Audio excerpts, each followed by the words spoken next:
Hello and welcome to Management Science Studio. I am Vahid Lotfi and I'm an emeritus professor of management science. In this video, I will demonstrate the two-center flowchart scheduling using Johnson's rule. So let's get started.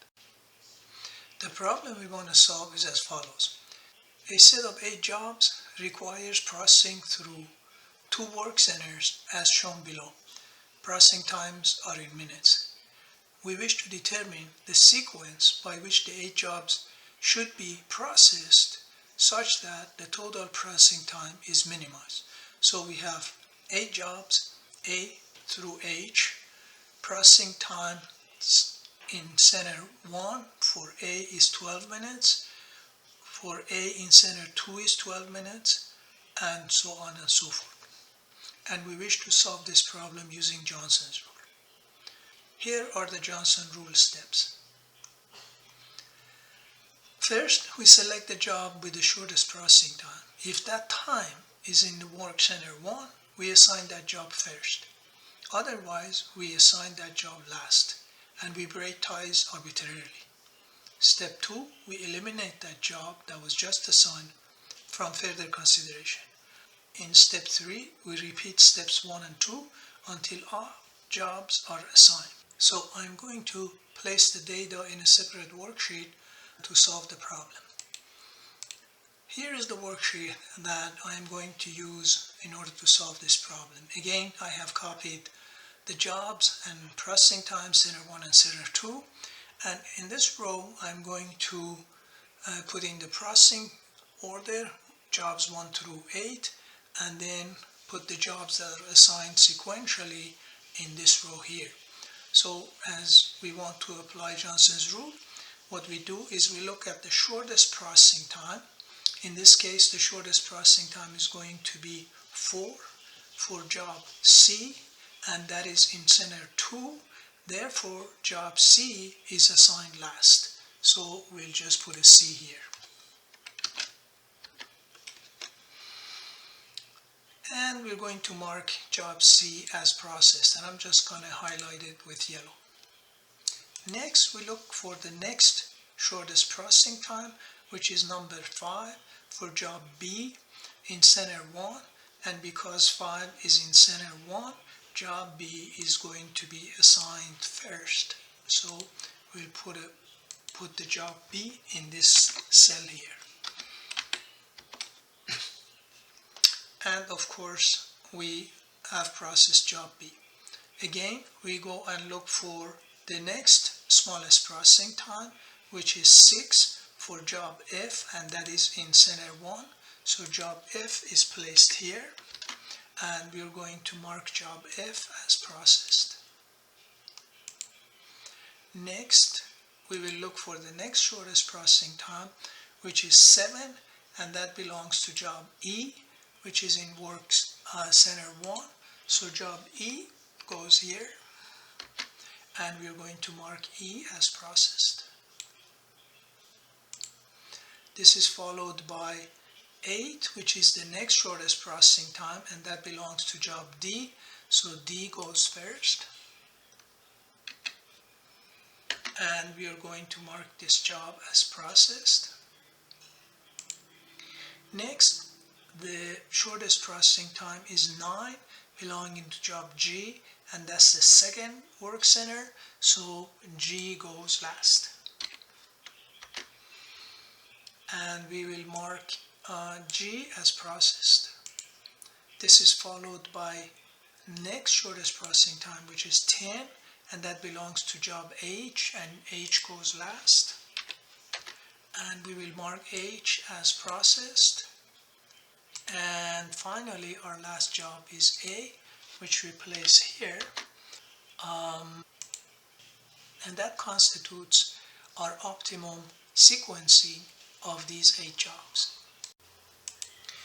We now need to determine the completion time of each job for each center in order to be able to calculate the total completion time.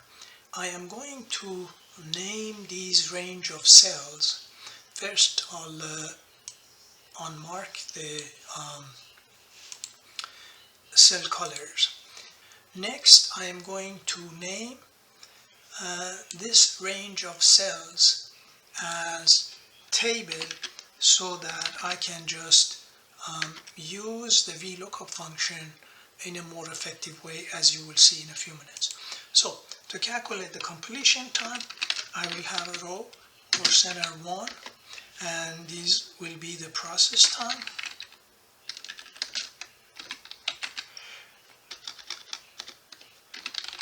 Followed by completion.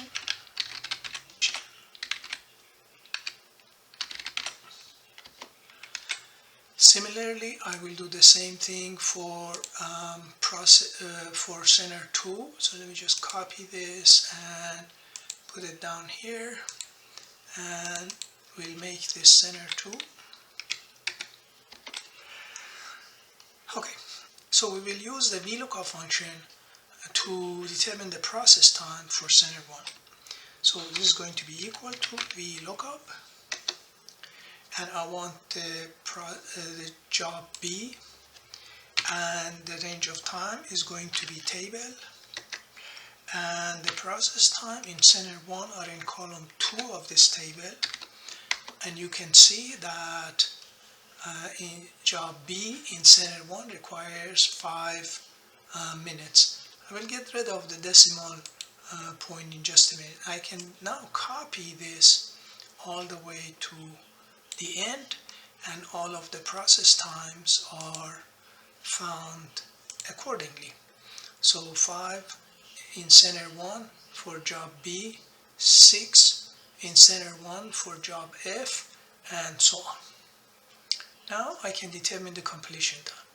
The completion time for job B in center 1 is going to be 5 because we can start right away. The completion time for job F is going to be the completion time of job B plus the processing time for job F. So this is going to equal to the completion time of the previous job plus the process time. And we can just copy this all the way to the end, and we can see that in center 1 we need a total of 72 minutes to process these 8 jobs. To determine the process times for center 2, again we use the VLOOKUP function in this form. This is going to be equal to VLOOKUP the job, which is here, comma the table, and this time we select column 3 because those are the process times for center 2, and we can just copy the times like that. To double check, we can see that process time for job B in center 2 is 6. The process time for job F in center 2 is 8, right there. So the process times are good. The completion time for job B is going to be the completion time in center 1, which is 5, plus its process time, which is 6. However, the completion time for job F depends upon the completion time of the previous task and the completion time of F in center 1, whichever is larger, plus its processing time. In this case, these two are the same, so it's going to be 11. However, I'm going to use a formula so that I can then copy it to the other cell.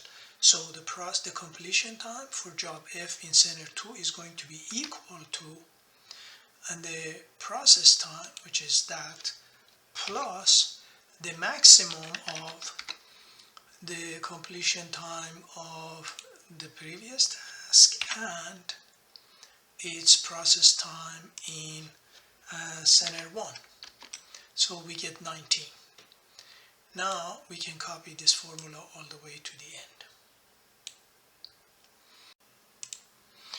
So we can see, for instance, that job E finished in center 1 at 18, but it couldn't start at 18. If it had started at 18, it would have been 18 plus 9, which would have been 27. But it had to wait for the previous job, F, to finish at time 19 in order to start. Therefore, its start time is 19 and the process time is 9, so 9 plus 19 is 28. Similarly, for job D, couldn't start at 26, otherwise this would have been 36, 26 plus 10. It had to wait until time 28 in order to start for 10 minutes to finish at 28 plus 10, which is 38. So the total process time for this two-center flow shop is going to be 76 minutes, and that is the optimum or the minimum total time of sequencing these 8 jobs through the 2 work centers.